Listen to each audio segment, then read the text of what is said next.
Fundamental rule of counting, गिनती कैसे करते हैं। बचपन में तो सीखे ही है गिनती।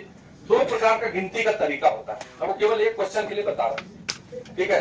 एक होता है प्रोडक्ट रूल, गिनती के प्रोडक्ट रूल, और एक होता है एडिशन रूल। अब अस्ते से देख लो, प्रोडक्ट रूल क्या होता है, जब हमको कोई काम करने के लिए बोला जाए और उसमें अलग अलग काम हो, जैसे मान लो हमको 3 सब्जेक्ट पढ़ना है, अब तीनों पढ़ेंगे तभी कुछ अच्छा हो सकता है। अगर ऐसा कुछ ऐसा एग्जाम ऐसा भी होता है कि केवल एक सब्जेक्ट पे फोकस करके हम अच्छा कर सकते हैं, जैसे मान लो एनडीए है, उसमें जिसका मैथ अच्छा होता है वो निकाल सकता है, बाकी अगर 0 भी है तो कोई दिक्कत नहीं। लेकिन कई एग्जाम ऐसे भी होते हैं जिसमें तीनों तुमको अलग अलग कट ऑफ डिसाइड कर देगा, वो तीनों में पास कर जाओ तभी, जैसे बोर्ड एग्जाम कि सभी सब्जेक्ट में अगर 30 से नीचे ऊपर है तब पास, 35 या कुछ नहीं तो फेल, तो सब में पास करना पड़ेगा।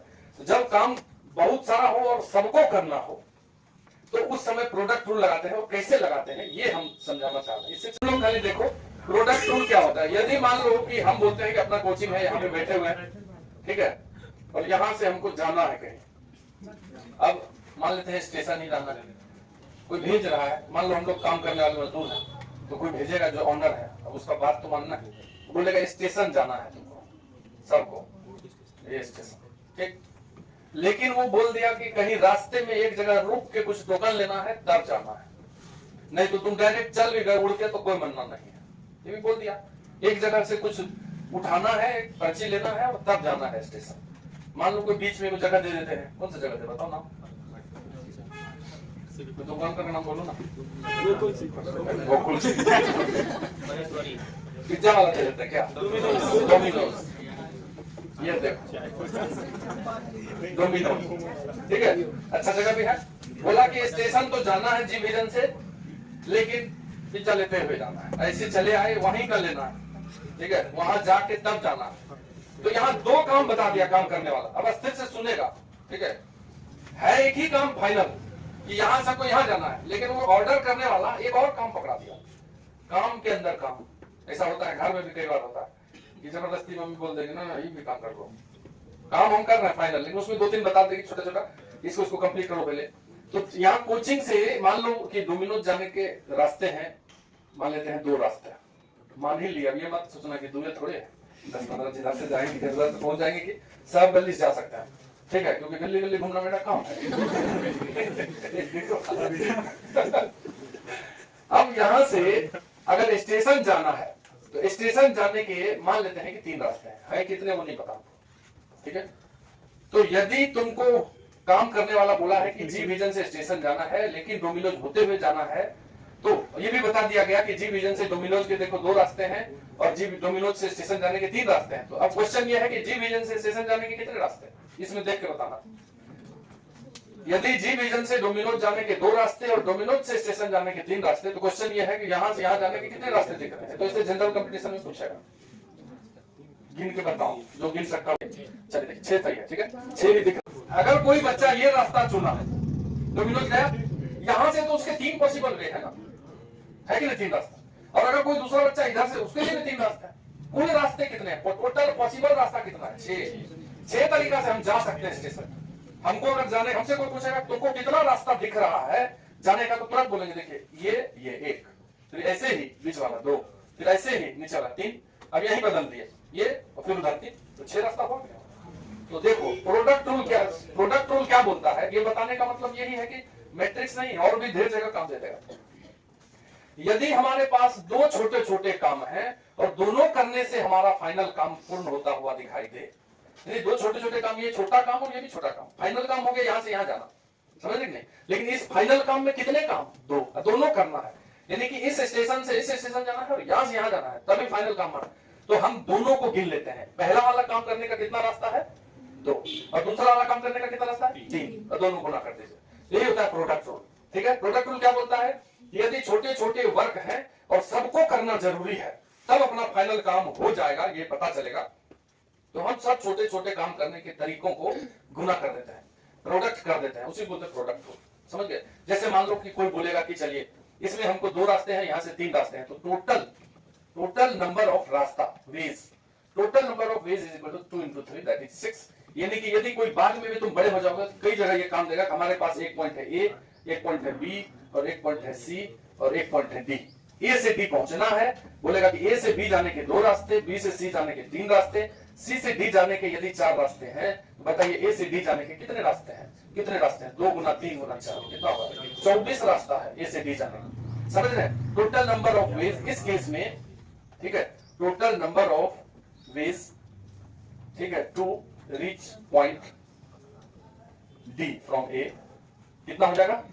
2 into 3, ऐसे गुना करके दिखा देंगे। 2 into 3 into 4 दैट इज 24 रास्ता है। समझे कि बात क्या बोल रहे हैं? तो प्रोडक्ट रूल किसको बोलते हैं? अगर हमको छोटे छोटे टास्क मिल जाए और सबको करना जरूरी हो फाइनल करने के लिए, तो हम टोटल नंबर ऑफ वेज में निकालने के लिए क्या करते हैं? सब छोटे छोटे रास्तों को प्रोडक्ट कर देते हैं। इसे प्रोडक्ट रूल बोलते हैं। समझिए प्रोडक्ट रूल, लिख लीजिए इसको, पहले प्रोडक्ट रूल लिख लो, जरूरी काम है ये, बहुत जगह काम देगा आगे। दूसरा एडिशन रूल, कब हम जोड़ते हैं रास्तों को, देखिए एडिशन रूल हटाते हैं। एडिशन रूल क्या होता है कि यदि मान लो कि अपने को यहां से चलना है और स्टेशन ही जाना, कोई बीच वाला काम नहीं है, समझना बात। स्टेशन पे तो दोनों तरफ से रास्ता होता है, नहीं होता है? एक तो प्लेटफॉर्म नंबर 1 तरफ से होता है, यहाँ तो मान लो छोटा स्टेशन होगा, मान दिल्ली में स्टेशन की बात करें तो 15 को प्लेटफॉर्म होता होगा, नहीं, एक तरफ से आएगा जो उधर से नजदीक है तो इधर से चला गया, उधर वाला उधर से आएगा, दोनों तरफ से मान लेते हैं 5 प्लेटफॉर्म है तो प्लेटफॉर्म नंबर 5, जो इधर से आएगा वो इधर उतर जाएगा, स्टेशन पहुंच जाएगा, जो इधर से आएगा वो इधर उतरेगा। अगर स्टेशन जाना है हमको अपने घर से यहाँ से, और प्लेटफॉर्म नंबर 1 पे जाने के 2 रास्ते हैं, प्लेटफॉर्म नंबर 5 पे जाने के 3 रास्ते अपने घर से, ठीक है, तो स्टेशन जाने के कितने रास्ते दिख रहे हैं यहाँ पे? 5, ठीक है। देखो क्या होता है कि अगर कोई आदमी इधर से चले इस दोनों से तो 1 पे जाएगा तो स्टेशन पहुंचा हुआ, ऐसा थोड़ी है कोई बोलेगा नहीं 5 को भी छू के आओ तब मानेंगे स्टेशन आया, मान के चलते हैं, ऐसा नहीं समझे बात को। तो यदि 2 काम हो, यहाँ भी 2 काम है, प्लेटफॉर्म नंबर 1 पे जाना और प्लेटफॉर्म नंबर 5 पे जाना, दोनों अलग अलग काम है, लेकिन यदि दोनों में से किसी एक को करने से एक काम पूरा हो जाए तब हम एडिशन रूल लगाते हैं। वहां पे दोनों करना जरूरी था, वहां पे भी 2 काम था तो इंटरमीडिएट काम था, एक यहाँ से यहाँ पहुंचने का और यहाँ दोनों को पहुंचना था वहां, तो दोनों काम करना जब जरूरी है तो हम प्रोडक्ट रूल लगाएंगे, और दोनों में से कोई एक काम करने से भी यदि हो जाए काम तब कौन सा रूल लगाएंगे? एडिशन। यहाँ जो टोटल नंबर ऑफ वेज है, ठीक है, इस समय जो हमको दिख रहा है उसमें हम दोनों के काम करने के तरीकों को जोड़ते हैं। भाई आइदर हम 1 पे चले जाएं और 5 पे चले जाएं, ठीक है, ऐसा नहीं दोनों जाना जरूरी है। तो जब काम करने वाला क्वेश्चन आता है तो यही सोचते हैं हम कि और या अगर ये फीलिंग आए कि और मतलब दोनों को करना है, एक काम को और दूसरा काम को दोनों को करना ही करना है तो दोनों के तरीके को गुना कर देता है। और अगर ये फीलिंग आ जाए कि या तो एक काम कर लो या भी कर लो, या तो मैथ पढ़ लो या केमिस्ट्री पढ़ लो, इस टाइप का अगर एग्जाम वाला बोल दे कि नहीं दोनों में से एक के सब्जेक्ट का मार्क्स गिनती होगा तो जिसको जो अच्छा लगेगा वही पढ़ेगा, नहीं समझे बात करो, काहे दिमाग लगाएगा। तो अगर और वाला फील हो जाए तो वहां पे हम जोड़ देते हैं 1 2 3 4 5, यानी कि इस 2 को और 3 को जोड़ देंगे। ये एडिशन रूल है। एक बार एक फोटो बना लीजिए, बगल में अपने हिंदी में लिख सकते हो अंग्रेजी में कि कब हम प्रोडक्ट रूल लगाए थे और कब एडिशन रूल। प्रोडक्ट रूल कब लगाए? जब अनिवार्य हो इंटरमीडिएट दोनों काम को करना, और जब किसी एक को काम करने से भी हो जाए तब हम एडिशन रूल लगाते हैं, और दुख संसार का नियम है। अब बनाते हैं क्वेश्चन नंबर 10, कम से कम बना लिया जाए प्रोडक्ट रूल और ये देखिए क्वेश्चन नंबर 10 में क्या बोला, एक मैट्रिक्स बनाना है, ये जगह है यहाँ भरना है, देखिए ये 9 जगह बना दिए, 9 को घर है, 9 को क्या है? घर है। उस घर में 2 आदमी बैठाना है, 0 और 1, और कोई नहीं जाएगा, तो कितने तरीके से बैठा सकते हैं? क्वेश्चन आ गया, ठीक है।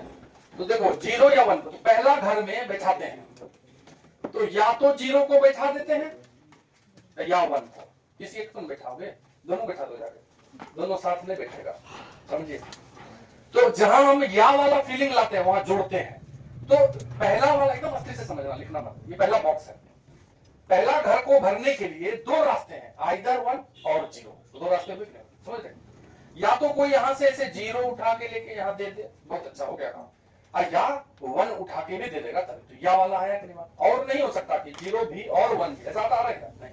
यहाँ पे पहला वाला बॉक्स भरने के कितने तरीके, दो तरीके, या तो 0 या तो 1। ऐसा 9 का बॉक्स है, इसमें भी या तो 0 या तो 1। इसको भी भरने के कितने तरीके, इसको भी भरने के, यानी कि 9 बॉक्स को भरने के कितने तरीके, दो तरीका है। और ये 9 बॉक्स जो है एक साथ भरना है। आज सोमवार को पहला भर दिए, कल मंगलवार को दूसरा भर दिए तो मैट्रिक्स नहीं बनेगा। बात समझ लेंगे, एट ए टाइम 9 जगह पे भरना है। ऐसे खाली घर 9 को बना हुआ है, 9 जगह है, इधर से बैठाना है हमको, तो अलाउ करेंगे तो सब में 0, कोई बोलेगा अलाउ सब में 1, कोई बोलेगा एक में 1, सब में 0। ऐसा कितना बार बोल सकते हैं। तो यदि सभी बॉक्स को एक साथ भरना है तभी मैट्रिक्स बनकर तैयार होगा। यह 9 काम है, 9 घर बैठाना है कि नहीं, तो 9 घर को दो तरीके से बना सकते हैं। इसमें भी 2, इसमें भी 2, इसमें भी। लेकिन अब इन 9 घर को एक साथ बनाना पड़ेगा कि नहीं, तब मैट्रिक्स बनेगा कि नहीं। तो जैसे ही एक साथ सभी काम को करना हो तो सभी के तरीकों को इनटू करते हैं। इसको भरने का 2 तरीका था, इसको भी भरने का 2 तरीका, इसको भी भरने का 2 तरीका। ऐसा 9 को है तो 2 को 9 बार गुना कर देते हैं, 3 3 6 7 8 9। तो यही हो जाएगा टोटल नंबर ऑफ मैट्रिक्स। इतने मैट्रिक्स बन सकते हैं, यानी कि आंसर हो जाएगा 2 के पावर 9, 512। ऐसे तो कहीं देखोगे गूगल कहीं मैसेज सॉल्यूशन इस टाइप से नहीं समझाएगा तुमको इतना, ठीक है, जितना हम समझाएं इसको लिख लीजिए। हाँ, तो क्या 9 नंबर क्वेश्चन में ये बोला है कि 3x + 7 y + 1 5 और 2 - 3x एक मैट्रिक्स है। एक मैट्रिक्स इधर भी दिया है 0 8 y - 2 और 4। तो x y z निकालना है, कंपेयर करना तो आता है हमको। देखिए यहाँ y + 1 की जगह क्या दिया हुआ है 8, तो y इक्वल टू क्या निकल गया। लेकिन इससे भी कंपेयर करेंगे, यहाँ भी y है यहाँ भी, तो यहाँ से भी आप 7 आना चाहिए, आ रहा है y का वैल्यू 7 होगा। अब x का वैल्यू निकालने के लिए 2 को है, एगो यहाँ एगो यहाँ, इसको इससे कंपेयर, इसको इससे, दोनों से अगर सेम आ गया तो ठीक, अन्यथा अगर अलग अलग आ गया तो नॉट पॉसिबल लिखा हुआ है। समझे कि बात, कोई दिक्कत नहीं।